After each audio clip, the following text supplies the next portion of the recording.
So you need to know the equivalent between percentage, decimals and fractions. So on here I'm just going to do fractions and percentages. So if we had 50%, you should know that that's a half.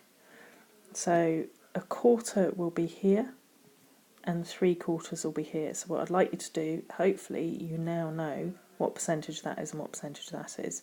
So I'd like you to go back and correct that question.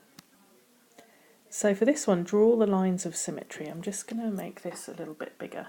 So the lines of symmetry, it's a regular pentagon, which means that all the lengths and all the angles are identical.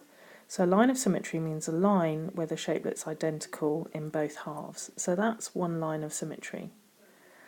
And there's another line of symmetry here, and we can keep going.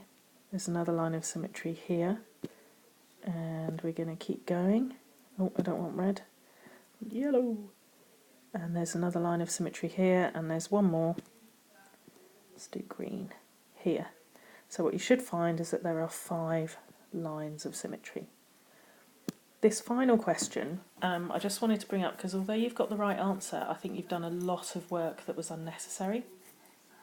So for example, when you're doing this one, all you need to do 50% of 840, if you go back to our scale, so you've got 0 and 100%, and that's 50%, that's the same as a half, 0 and 1. So 50% of that is just a half of 840, which is 420. It's the kind of calculation that's good to try and do in your head if you can.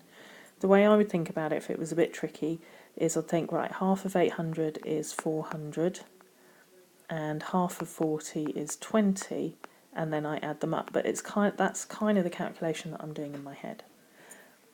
And the next one, you might have come across this before, so 10% just means divide by 10. So it'd be 7.4, and you have to make sure with money you put the O on the end. It's always to 2 decimal places. So go back and correct your work.